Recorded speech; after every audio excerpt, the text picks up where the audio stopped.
The month is June, year 2008, and we're in Marlborough. This is St Mary's Church. We just paused here on our way to the town hall because it reminds us about our beautiful historic background in our wonderful countryside. And it also reminds us, unfortunately, how in danger all of that is now. Our historic background, our history is being rewritten, political correctness is smashing all of our traditions, and generally our country is getting to be in a mess, and most people will agree with me. We're going to the town hall now, and we're going to go and see Ashley Mote, who's giving a talk about the Lisbon Treaty. Now, I expect a lot of you know by now that the Irish actually voted no to the Lisbon Treaty. That was just a few days ago. But Ashley is going to explain to us exactly what's in it, how it would affect us, and indeed the fact that we can't rest on our laurels. The euphoria of that no vote is a little premature, because as with France and Holland, who voted no in 2005 or 4, then we know that they just regurgitate the whole thing and start again. So we mustn't cease in our fight against the tyranny of the European Union. And listen now to what Ashley has to say. He's a brilliant speaker. He's always hopping up and down in the European Parliament, having his say. He writes letters upon letters to the European Commissions, and he's a real thorn in their side. So let's go along now and see what he has to say. Good afternoon, ladies and gentlemen. Welcome to our boardroom meeting this afternoon, and we're very honoured to have Ashley Mote with us this afternoon, who, as you know, is an MEP, as he describes it, working on the inside in Brussels, should we say, burrowing, tunnelling under the EU as part of the effort to discredit and bring it down. There's lots that we're going to hear about this afternoon, and on this lovely sunny day we do have some encouraging news about the Irish vote, and even the headlines in the Times today. Number 10 admits EU treaty is finished, although of course that's not the official government line. They're denying that that is the case, and that it'll be more of the same. So, without further ado, I'd like to pass the mic over to Ashley, who I'm sure many of you know, and probably the less you hear from me, the better, and the more you hear from Ashley, the better. Many thanks. Ashley.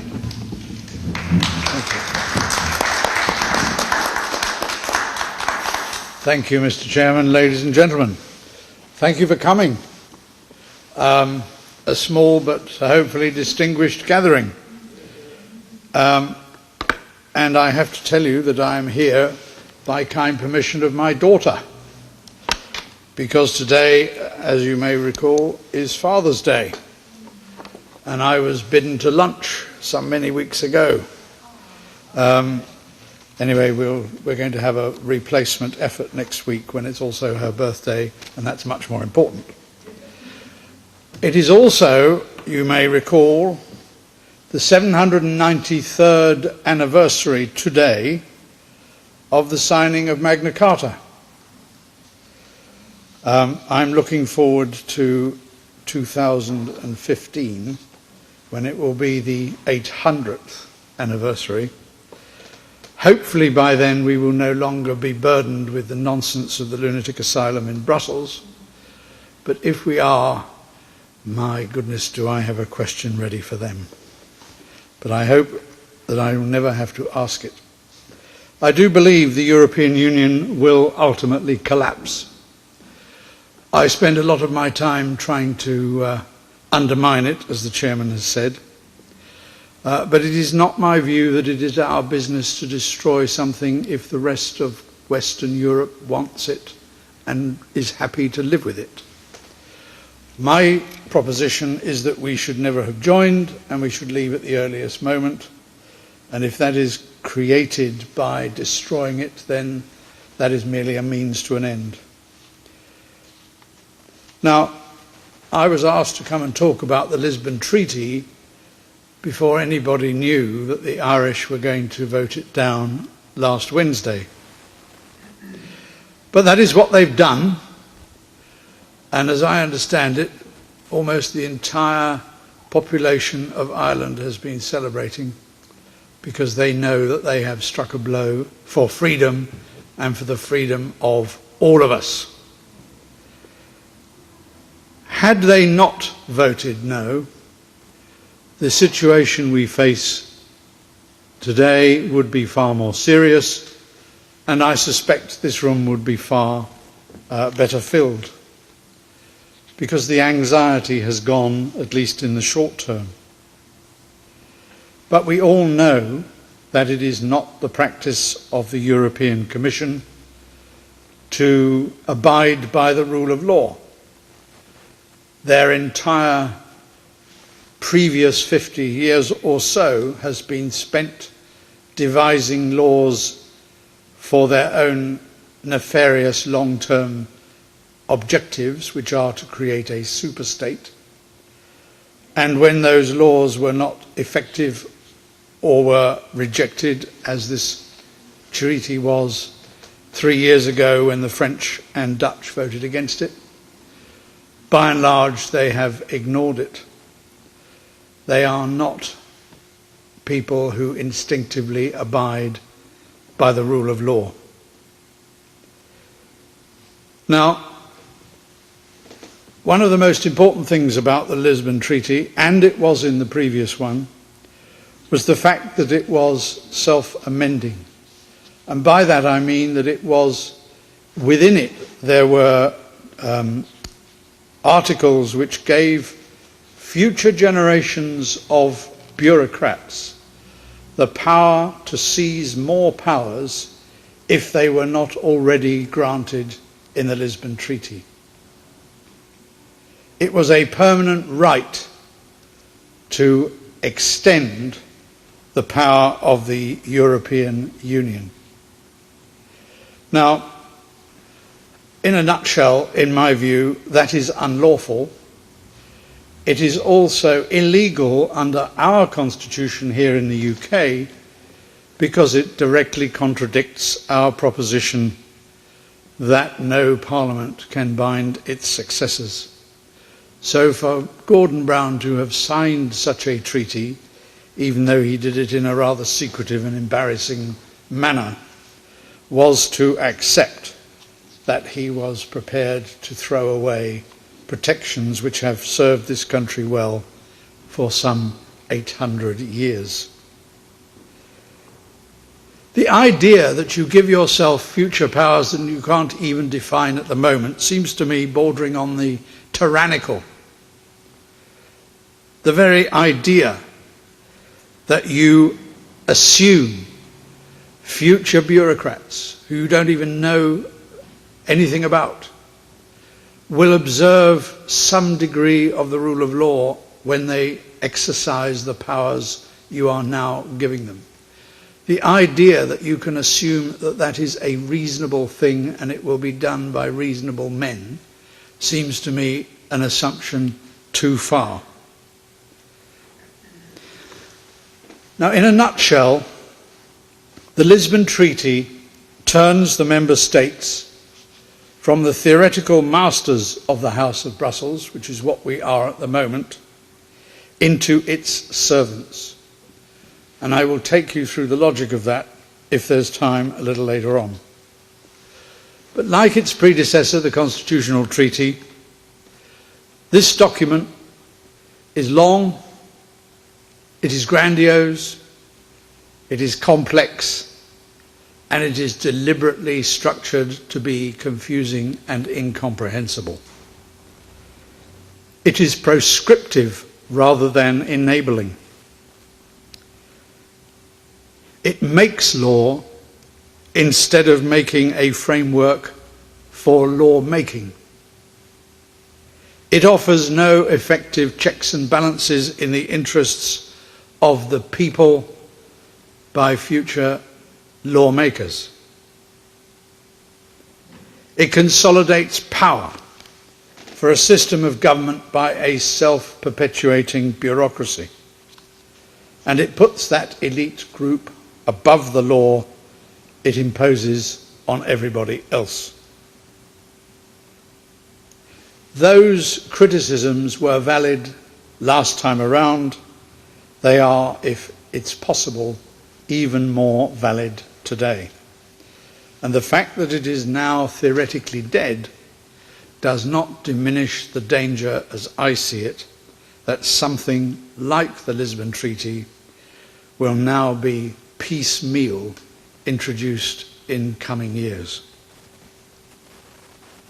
You may recall what Margaret Wallström and Angela Merkel, the German Chancellor, said about the difference between the Lisbon Treaty and its predecessor, the Constitutional Treaty.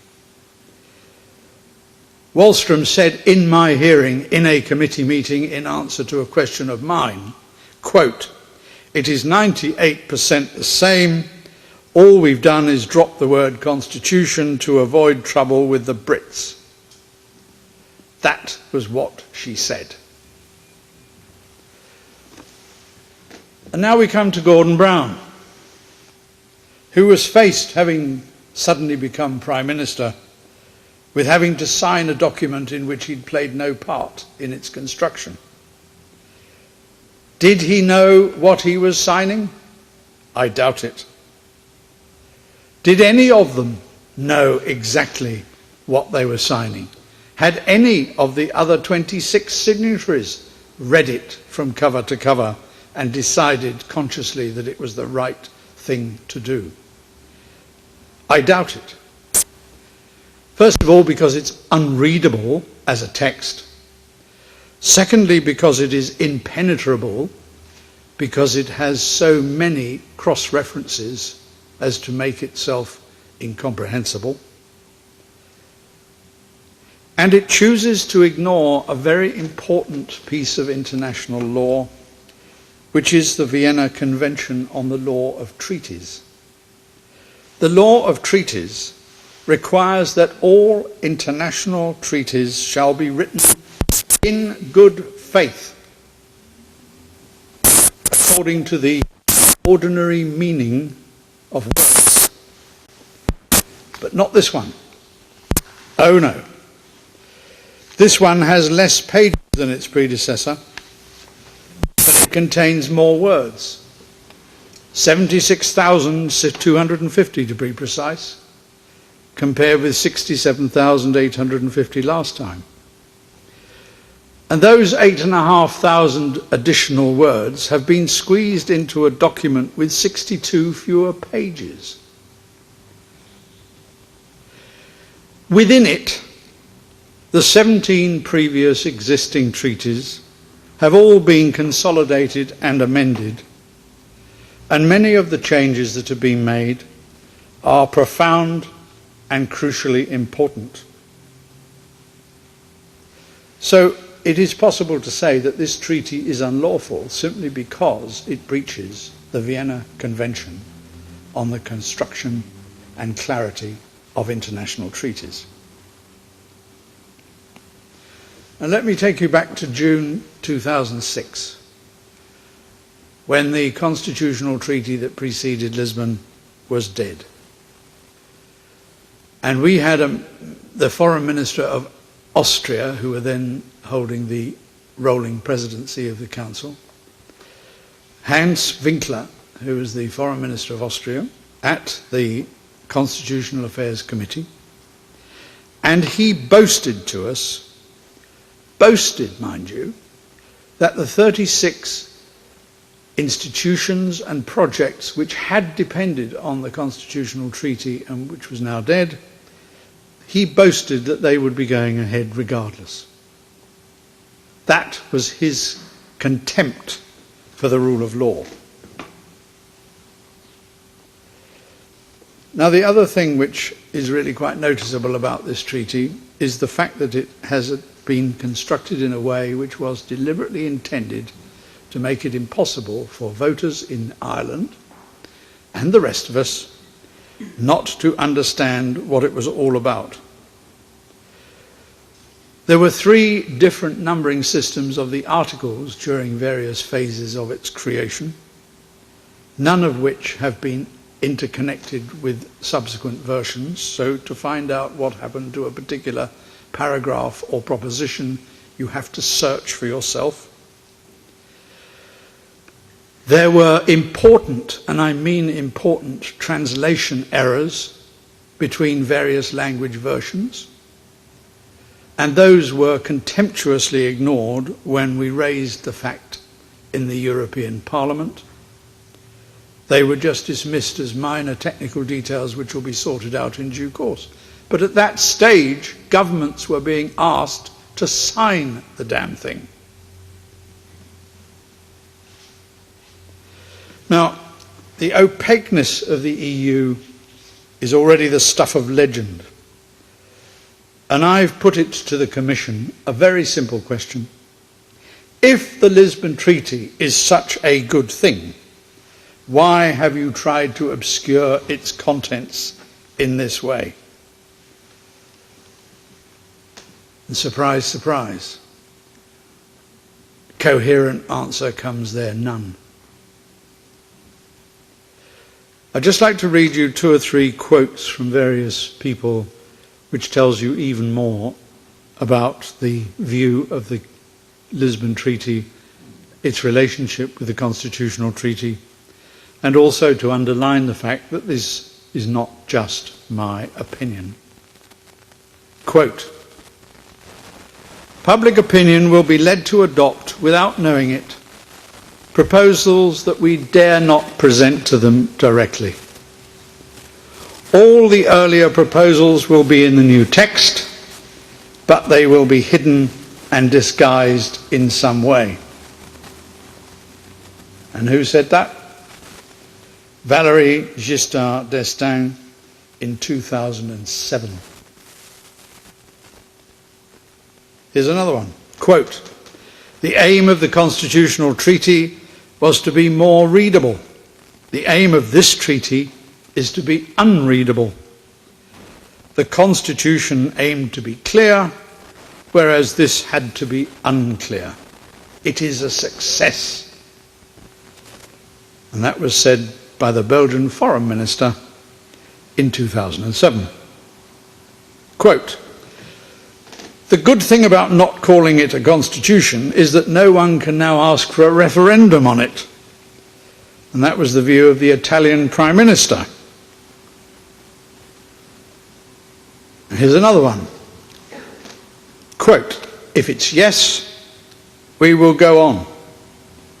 And if it's no, we will continue." And that was the Luxembourg Prime Minister in 2005.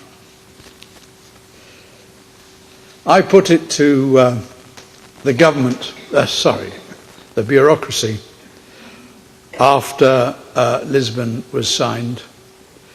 I pointed out that Mr. Chirac had said before the vote in France and Holland that destroyed the constitutional treaty, he had said that if any nation state votes against the constitutional treaty, they will have to leave the European Union, which his own country then promptly did. And I asked why it was I was still seeing so many Frenchmen about. Why had they not gone? And that, of course, is going to be another question which will be asked of Mr. Sarkozy this coming week, when he and others agonise in front of us in a plenary session in Strasbourg on Wednesday. Ladies and gentlemen, even the communists are against this treaty, despite the fact that it is essentially a socialist piece of legislation, or would have been. I have a statement here from the communist parties of 22 of the 27 member states, including, I might add, the new Communist Party of Britain. And it says, and I quote, "The objectives of the European Union have nothing to do with combating poverty or social inequalities, nor with promoting the environment. The Lisbon Treaty configures the European Union into an economic, political, and military bloc. And didn't they get that right?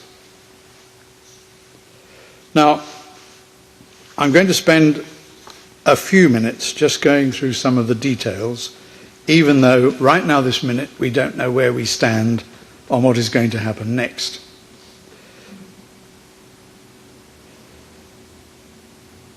Article 2 says, the Union's aim is to promote peace, its values, and the well-being of its peoples. Now, quite what its values means, I'm not clear. But you can see the arrogance embedded in that claim for the treaty, that it was about the bureaucrats who know better how to look after you than you do. Article 2, further down, the Union shall establish an economic and monetary union whose currency is the euro. Not may, not could, shall. Article 3. The Member States shall facilitate the achievement of the Union's tasks and refrain from any measure which could jeopardise the attainment of the Union's objectives. In other words, disagreement is to be not just not tolerated, but put down on the grounds that it offends an article in the treaty itself. Article 8.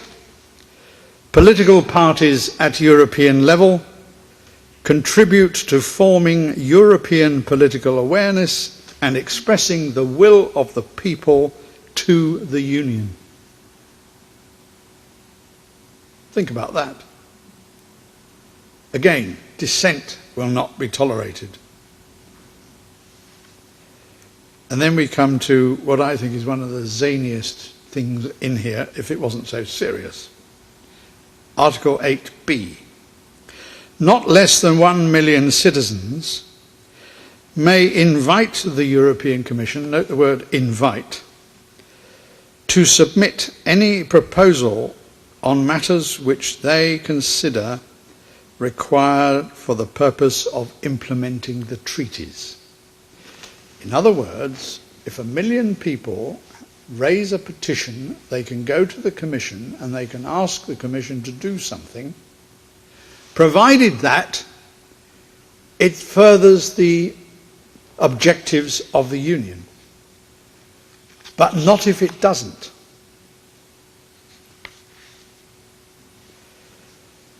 Article 10. Member States shall, again, make civilian and military capabilities available to the Union for the implementation of common security and defence policy. Member States shall undertake to improve their military capabilities. The implication being in the interests of the survival and protection of the European Union. And so it goes on.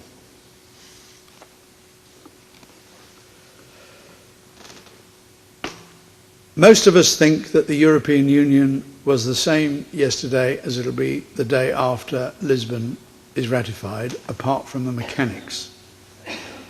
But that isn't true.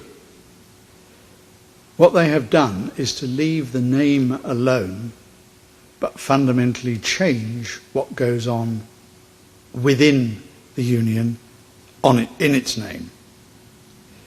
Before, the European Union was, and still is today after the Irish vote, a kind of descriptive term for member states working together. That's basically what it has been up until this point. Remember I said earlier that it reverses the relationship. It turns us from being the theoretical masters to being its servants. And this is the key.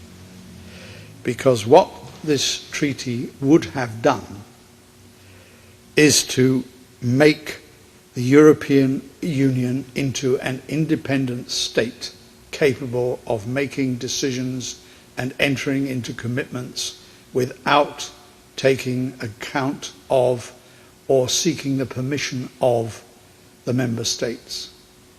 That is how crucial this Lisbon Treaty is, and that is how important the Irish vote was. Because at least for the time being, that is no longer likely to become a reality. A lot more of it will, but it's going to be extremely difficult for the European bureaucrats to pretend that they can move themselves to a position of total control on behalf of the member states.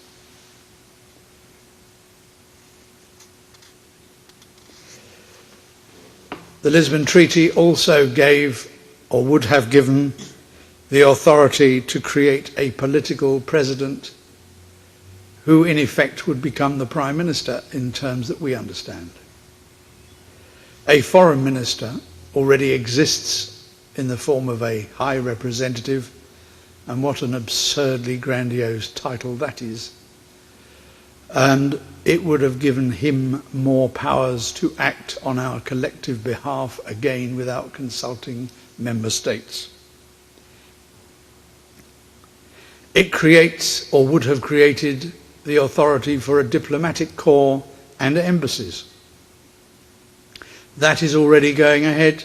It will probably continue to go ahead, even though it now has no legal base. And it also creates the position of a public prosecutor to act on behalf of the Union against all the citizens of the 27 member states. The treaty also sets out the principle of primacy of the law of the new Union over the laws of the member states. Again, reversing the role and the relationship between the centre and the members. It would have given the European community the power to make more laws or take decisions by qualified majority in 68 new policy areas where, at the moment, each member state has a veto. Now that's one of the most important things which we will have to watch over the next few months. Are they going to find a way around that? Or try to? The Lisbon Treaty would also have turned us from being not just honorary citizens, in inverted commas, complementary to our citizenship of our existing countries, but we would have citizenship of the European Union in addition. Those are the key words. In addition. In other words, you would be able to go to a foreign country and say, I am a European Union citizen, here is my European Union passport, and you would not necessarily have to say whether you're from the UK or Estonia or Cyprus or Slovenia or whoever else.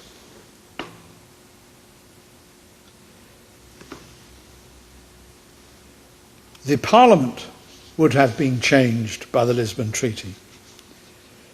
Instead of my being a representative of the people of this part of England, well, strictly speaking, not even this part of England, the southeast, I would become a representative of the Union's citizens within the system.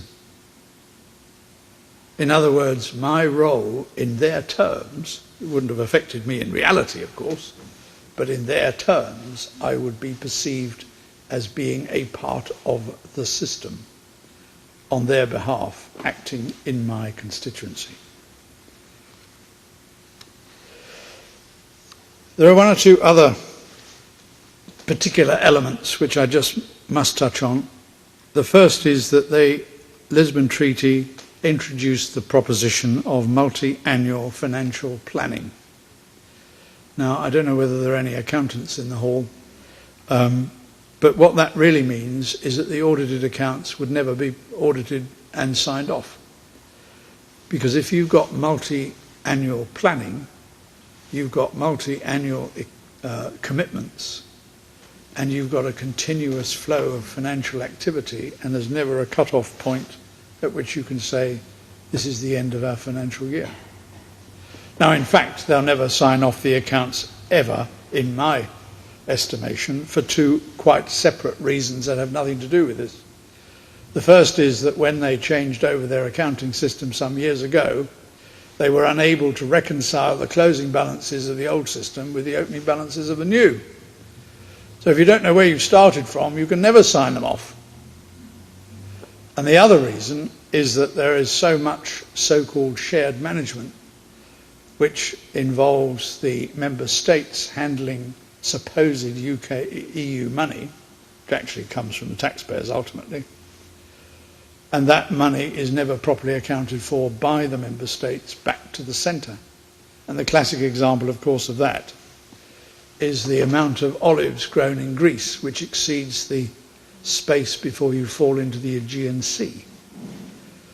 Now, if you're paying money into olive groves that don't exist in vast quantities as we are, there's no way we're going to get an audited set of accounts back from the Greek government, and that has never happened. And they're not the only ones. I'm not pillorying them. The other thing about the presidency, which I mentioned earlier, meant that we were talking about some kind of new prime minister, in effect, was that that same individual could also be the head of the Commission, in fact almost certainly would be, and he could also hold the top job in terms of internal security. So in other words, you have within this treaty the power to create another Hitler or another Stalin. And again, that is foolhardy, it is deliberately cavalier, and it takes no account of the practical risks in the medium to long-term future as to which sort of individual might end up seizing those powers and using them for his own dangerous and evil purposes. No checks and balances, if you like. The law of the Charter, rather, of Fundamental Human Rights is also encapsulated within the Lisbon Treaty, as it was in the last one. That too still does not have a proper legal base. You remember the remark about it being no more important than the Beano? Well, it's still no more important than the Beano in one sense, and that is that it has no legal base. And in any case, this charter is based on the absurd proposition that politicians can grant and take away your fundamental human rights, the ones you were born with. I've talked about self-empowerment. I suppose the only other thing I need to say really is the fact that this treaty had within it the powers to create or seize for itself the authority to start creating and managing taxation for itself. This was under the self-amending segment, because the self-amending segment between this treaty and the previous one has itself been amended, and instead of there being some requirement of unanimity, in fact, self-amending process would have been available under majority voting by the member states. So there would have been in the future, I suspect, a risk, a serious risk, of the European Union seizing the power to create and collect taxation directly. Let me finish with a few words I used a long time ago and which are still relevant today. We want our country back. We have never authorised any government to give away the power we have to govern ourselves, and that power belongs to the British people and only to the British people. We want our country back from the migrants who have never been invited here and who are now here in their tens of thousands. We want our country back from the foreigners who have tried to impose their political will on us and on our way of life. We want our country back from the European Union, which presumes in all its arrogance to make our laws and tell us what we must and must not do. And above all, we want our country back from the lawless government we now have sitting in Whitehall and which has shown no courage whatever to protect the interests of the British people. Thank you very much.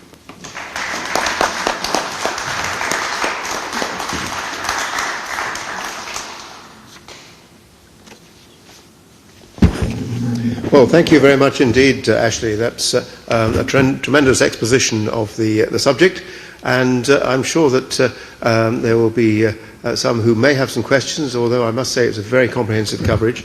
So if we can organise questions, if you can put up your hands, then we can organise somebody to bring you the mic, and if you can keep your questions concise and to the point. Thank you very much.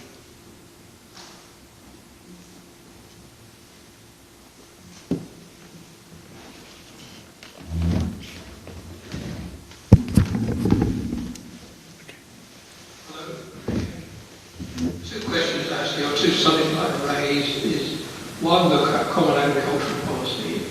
This seems to be as indestructible as ever and making money for its originators as stated before. And two is a new subject, NATO. NATO seems to be yawning in on the axe and trying to get a foothold or a toehold into the European Union one way or another, signing up all the former East European countries, the great annoyance of the Soviet Union, prior Soviet Union. Can you comment on that? Well, the situation with the Common Agricultural Policy is unchanged. It was a part of the original deal struck by the French government in 1957 with the signing of the Treaty of Rome. It gives French farmers a cushion which has never been changed fundamentally, and I suspect never will, because the French government is a very powerful part of the functioning of the European Union, as you probably know. There are very large numbers of highly skilled and well-trained French bureaucrats in the system. The attempt made by Blair to renegotiate or get some kind of recognition of the fact that the CAP was iniquitous when he gave away the British rebate is utterly meaningless, because it was agreed that it would be discussed in, 2012 or something.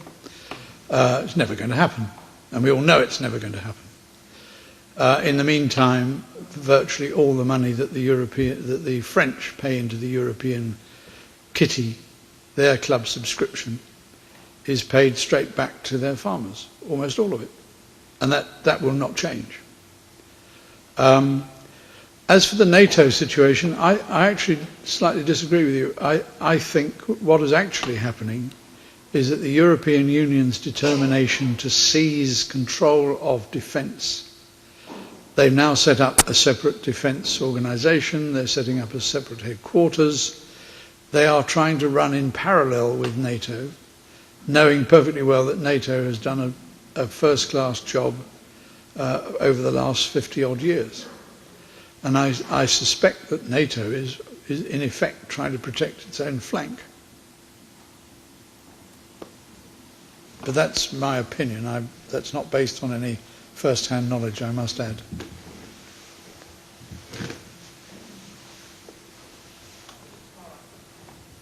Possibly comment on an email that came to John Kelly during the week, noting that is it section 32 or article 32, where a vote was taken on ignoring the Irish vote, and 499 MEPs voted to ignore the Irish vote, about 18 abstained, and the rest voted to take account of it.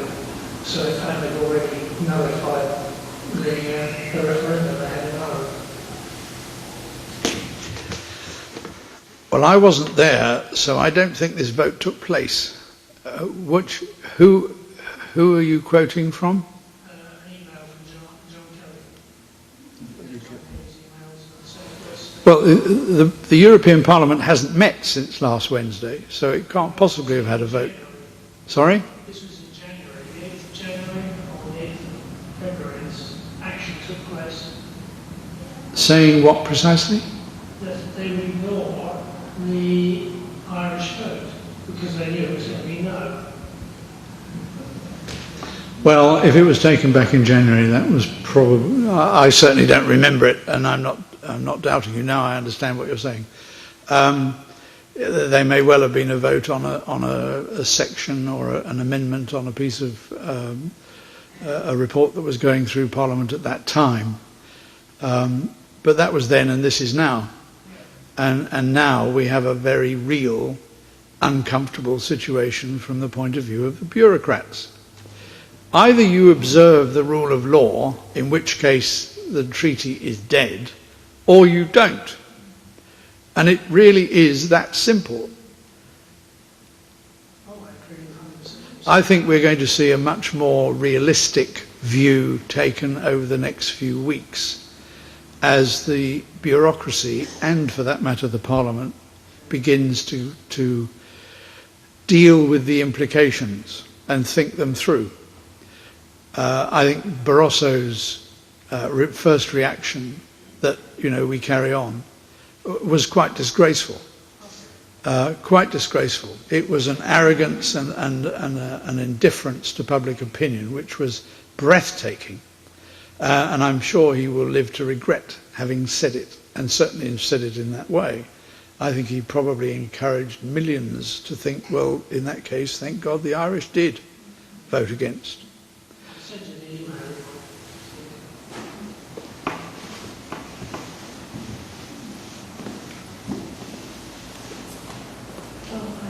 I read yesterday, I think it was in the Telegraph, that Sarkozy is getting together a legal document against the Irish vote, vote. Is that right? I'll ask him on Wednesday. Oh, he'll be there, agonising. They'll all be gnashing of teeth and wringing of hands and making great claims for we must go on. But they're in for a rough ride, I suspect. We have a meeting on Wednesday in Strasbourg, which I will be one of the speakers. I have a whole 60 seconds for this. And I'm sure that we will hear all sorts of reasons why Lisbon is not dead. But like last time with the constitutional treaty, the more they thought it through, and the more they discovered that there was serious opposition elsewhere, as there is here, they have to find a different way of proceeding. But if they do proceed on the basis that it doesn't matter and it's only the Irish, in inverted commas, more fool them, and the consequences will come back to haunt them, because what they will have done is demonstrate beyond doubt to everybody that they are not democratic. They are not accountable.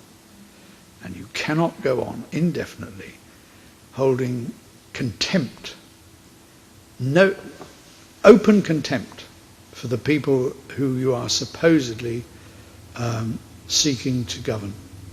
You cannot succeed.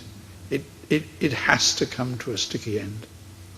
Also, I also read that 40% of the whole EU budget goes to the French through CAP. Is that correct? It sounds absolutely enormous. Is it 40? I can't confirm the figures off the top of my head, but it is a very high proportion of the total agricultural budget does go to the French, yes. It is substantial.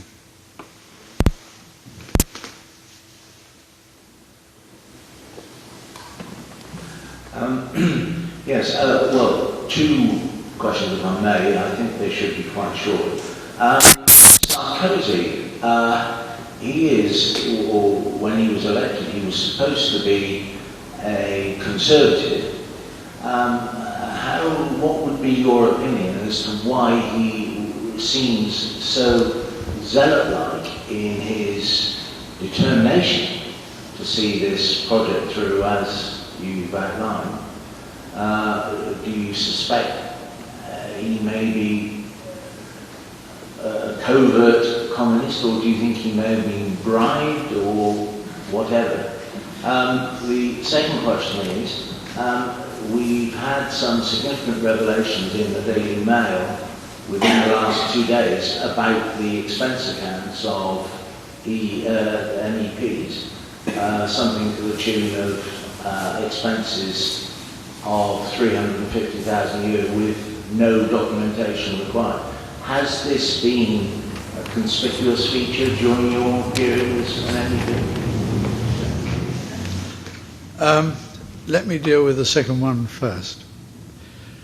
I haven't read the Daily Mail over the last couple of days, I must confess, but I'm not surprised at the sort of numbers you quote. Let me tell you what the facts are.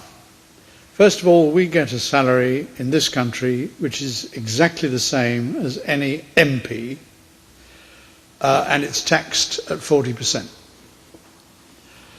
In addition to that, we get various allowances, and there are essentially three that are relevant here. The first is for our political activities and our staff.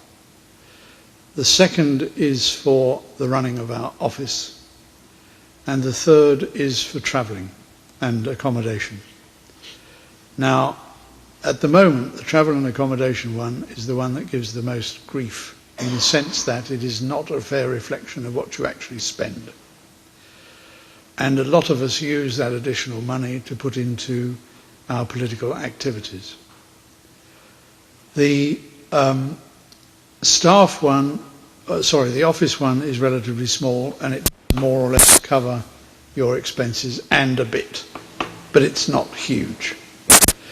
You're talking about 20,000 a year, and I'm talking about running an office with staff and running costs and postage, which is considerable, and so forth. The pain seems to appear in the area where people are able to make allocations of a political allowance, and some people have given that money to their own families, and in some cases it may be genuine, and in others it probably isn't. And I don't know, and I'm not going to make individual accusations because I don't know. I also know that it is not as common as you might get the impression from the national newspapers. They've pilloried a few individuals, and maybe they deserve to be pilloried, I don't know. But I know several MEPs who do exactly what I do and employ a lot of people and a lot of researchers and a lot of advisors and do an effective job with that money, which comes from you. There is a leaflet at the back called J'accuse. That is printed from my allowances. It's been given away all over the country in the tens of thousands, and I have not charged for it because it was paid for out of that allowance. The only thing I ever do is charge for postage when people want stuff sent by mail. For my own part, I employ an Italian full-time, a Dutchman full-time, an English PA here full-time. I have 2 part-timers on the payroll here, and I have another 2 part-time advisors, 3 part-time advisors, all of whom are lawyers. One of them, I also have an accountant who advises me, and they come out of that same pot of money. So I use that money to do the job I was elected to do. I think that most, but as I have to admit, clearly not all, try to do something along those lines. And I'd even go further. In my case, my wife is a linguist. She would refuse to take money from me for doing some of the translation work she does, because I come home with documents in all sorts of languages, and she'll go through them and tell me what's in them. But no money changes hands, and I wouldn't dream of making the suggestion, and she would refuse if I did. So we go to a lot of trouble, some of us, to play by the rules. You may not like the system, but there's no point undermining our own credibility by milking it for your own good purposes, or your own nefarious purposes, should I say. So it depends very much on the individuals. I mean, interestingly enough, I've had the press on the telephone to me endlessly about, do I employ my wife? And I've given them all the same answer, the answer I've just given you. And you can look it up, for heaven's sake. It's not secret. Nobody has published a single word about it. Doesn't interest them. But because Robert Atkins goes to the United States to his daughter's wedding and goes to a meeting that lasted all of 10 minutes and charges it on his travel allowance, he gets pilloried in the Telegraph. Okay, it was a stupid thing to do. But there's a contrast there, and it doesn't make very much sense. The real tragedy about the media being obsessed with this business of MPs' expenses, to my mind, is the fact that they're missing the point on some of the big issues of the day in terms of politics that are going on. Now, having given you a full answer, I've now completely forgotten what your first question was. Yes, Sarkozy was elected on a Conservative ticket, but he seems to display the outlook of a rabid Marxist in terms of a collectivist state. What would be your guess as to his motivation? A closet Marxist, or has he been bored? Well, I've no way of knowing personally. I've never spoken to the man. I probably will see him for the first time face to face this coming week. But I do know that all power corrupts, and all absolute power corrupts absolutely. Obviously there have been deals struck between Sarkozy and Merkel. The German-French collaboration, which has gone right back to the beginnings of the European Union, are still there. They still regard themselves as being the elite driving force behind the whole concept. And Sarkozy is falling into that trap, if you want to put it that way. Undoubtedly, he is more right-wing than she is. Equally, he seems to be prepared to modify his view because the reality of the situation demands it. Perhaps that's the way he put it. But you're right to recognise that there is now a difference. But I think it's to do with the practical politics that are involved. He wants things from her, she wants political decisions from him, and they're doing deals. Just as I suspect Brown has been doing deals in the last few days. You know, that's what retaining power is all about. On the mention of Sarkozy, I'd like your opinion about... Can you wait for the mic?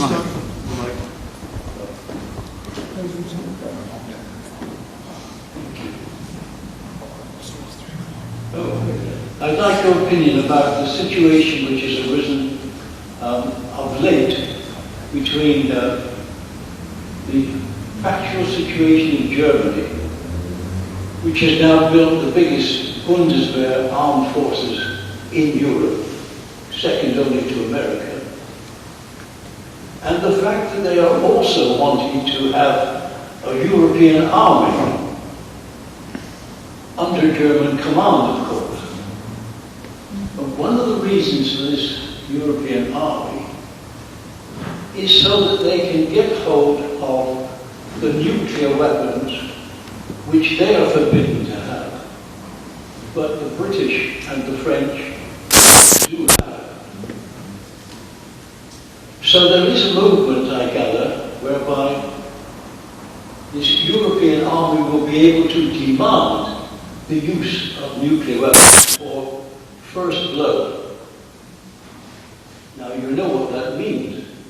If nuclear weapons are used as so-called preventive measures, it means giving Germany full possibility of invasion at any time she wishes. Sarkozy seems to have evinced a little bit of alarm about this. I don't know whether you've noticed it, Andrew, but in the recent press, there's been a meeting between Sarkozy and Gordon Brown. And the subject discussed was the same nuclear situation.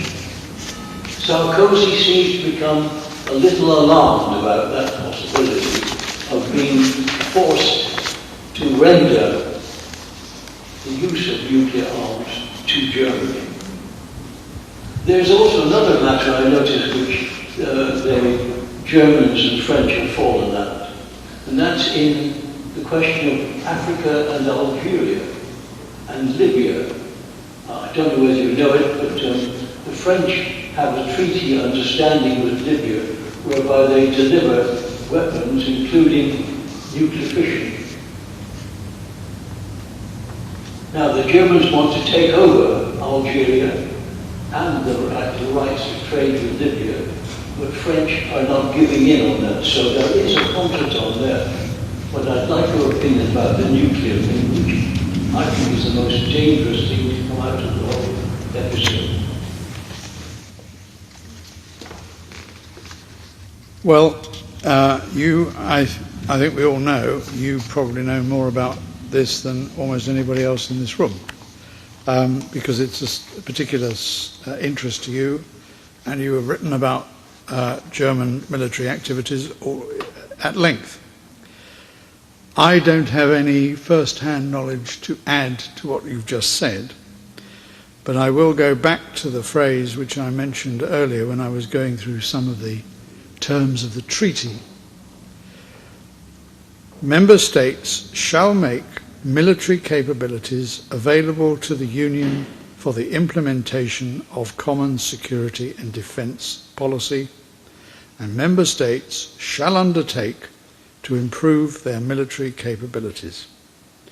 Now that seems to me as clear as day, confirming what you are saying.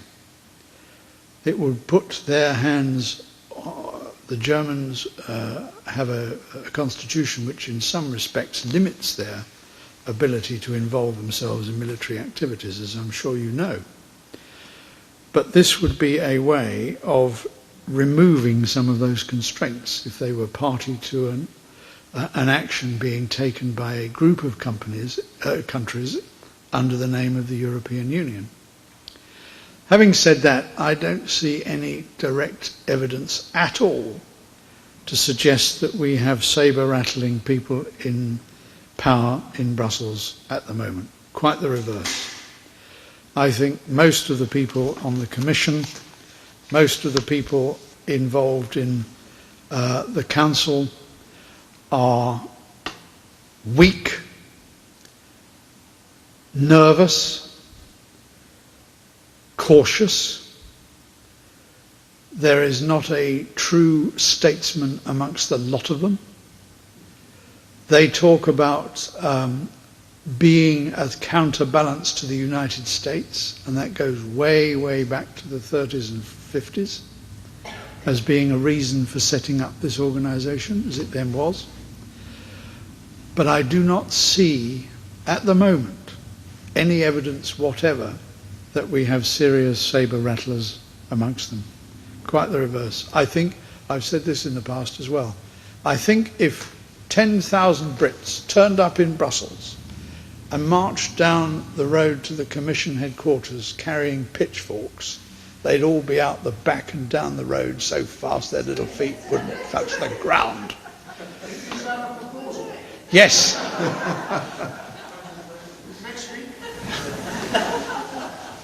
I wanted to do it for years.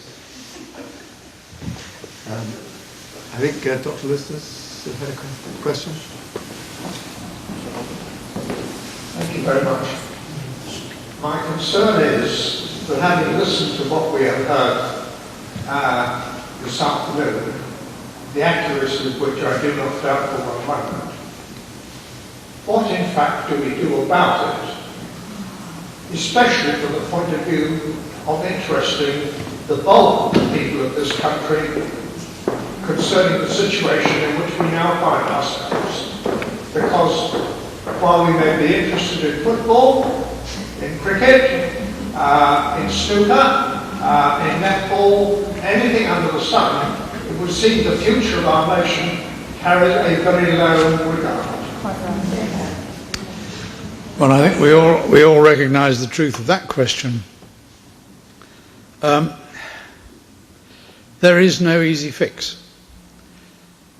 I keep repeating myself, I've been at this for so long. I have long since believed that as long as people were comfortable and cosy and they were the most wealthy, well looked after generation ever, we have never had a standard of living like we've had over the last 40, 50 years in this country. I mean, I'm leaving aside all the problems of the health service and lack of education and ill discipline and all that. But there are millions and millions of people in this country who have never had it so good. And I don't think you will find there is the need, the urge, the demand for change, sadly, until that situation changes. I think it's when people are hit hard in the pocket, when they see their life, the infrastructure, the facilities available to them crumbling or becoming so expensive they can no longer afford them. That is when we will see change. I think it is. And that may be, in some ways, a very bad thing, but it may also be the trigger that will affect the kind of change we want. Now we've got two more here, Margaret, and then over here. Well, can I just say that in the EU column, there's a whole series being done on how to fight back against the EU's fifth column at work within Great Britain, and there's a whole list of things that you can do to help, things that you can do. I won't go through them, you need to read it. And the other thing is, when I go around the markets and that, I'm telling people, off my own bat, I don't know if I'm right or not, that when the new directive comes in to keep your headlights on, everybody in Britain should say, no, we're not going to keep our headlights on. We need a low level of civil disobedience in this country, and the ordinary people, the people who already know, we've got to start doing something. There are all sorts of minor things that we can do to say no to the European Union, and we've got to root them out, and we've got to start. One of the first things is to say, no, we will not keep our headlights on. There's no reason for it. The Motoring Association say it's quite dangerous because the only people who keep the headlights on at the moment are motorcyclists, and that's a way of telling car owners that they are going to pass you, and it's their way of avoiding danger, and it will put them in enormous danger if everybody keeps their headlights on. Thank you. There's a lady who's... Oh, sorry, I'm very sorry. I did make a mistake. It's not the EU column, it's the UK column. Brian Garish. Yes. Thank you. Sorry about that.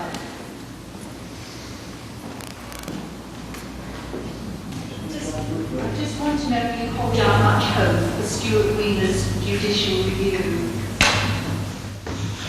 Well, I'd like to think so.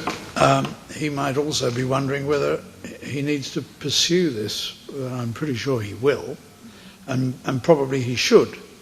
But there's just a chance now that it will turn out to have been unnecessary. Well, if the bureaucrats come to their senses and decide that Lisbon is dead, then obviously there can be no referendum here, even if he won his case. Because if it's dead, there's nothing to vote about. The real problem is not so much that issue now, as I see it, as the devious methods and devices which may evolve over the next few months by which the bureaucracy try to implement many of the things, though they won't be able to implement all of them, that were legally based on the Lisbon Treaty. And that's the real risk. We've now got to watch what they do to ignore it rather than what they do to try and rescue it.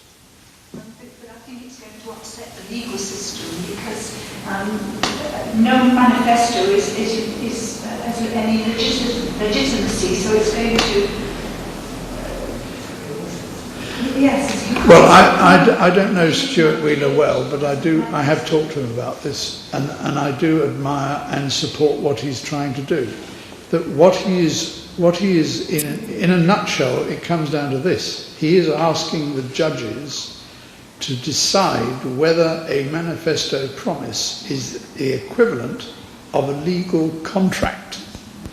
And I think the chances of them coming down in favour of that are very small, I have to say, much as I would love him to be successful. But that is what it boils, strip away everything else. What he's saying is a political manifesto a legal contract? And I think the answer to that is going to be no, sadly. Yes. What I just want to say is that we've got several people who would like to ask questions now. So if the general audience is happy, we will take 3 more questions in addition, starting with Idris. The European Union did indeed want to force us to use headlights at all times. The British government said no.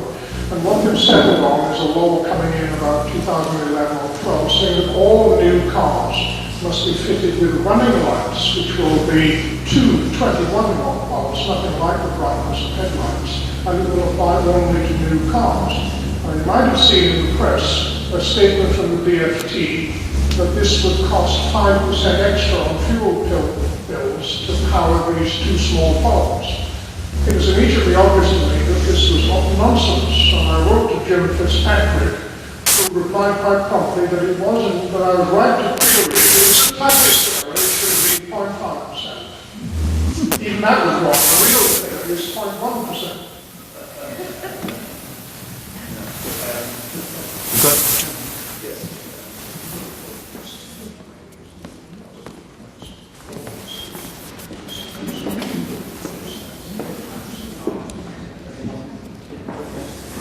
Yeah, 2 things. Basically, you were saying that the European politicians don't have any backbone. That's why we should worry. If they had backbone in Germany, Hitler wouldn't have got into power. In France, Napoleon wouldn't have got into power. It only needs a whole rake of them with no backbone to one megalomaniac to get into power to take the whole lot over. The fact they haven't got backbone is cause for worry, not to not worry. The second thing is, it was Stuart Wheeler. There was a case called Stockdale versus Hansard in 1839 in the Court of Appeal, and a judge, Mr. Judge Patterson, said quite clearly that in the beginning, Parliament is the highest court in the land and cannot in fact be sued in any inferior courts. He then went on to say that because Parliament at that time all met in one building, with the Commons one side, the Lords the other, and the Sovereign at the head, that was the case. But Parliament, for their own personal reasons, decided to split into separate houses. The Lords, because it has the Lords of Appeal and is where the Sovereign sits, is the highest court of the land and cannot be sued in any inferior courts.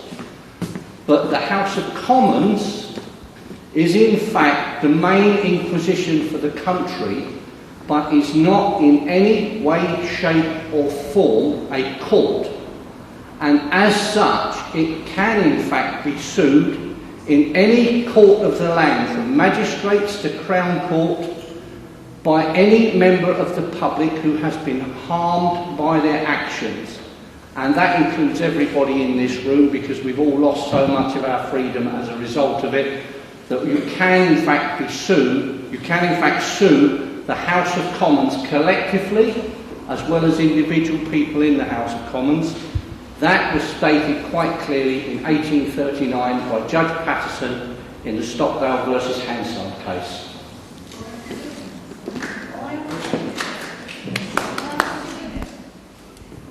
You've got money? I can't afford to sue them. Enough people put in, like they're doing with Stuart Wheeler, we're all giving money to Stuart Wheeler. Absolutely. Well, soon 300 Lawyers, do you? That's what the House of Commons consists of. I think we're about ready for the break.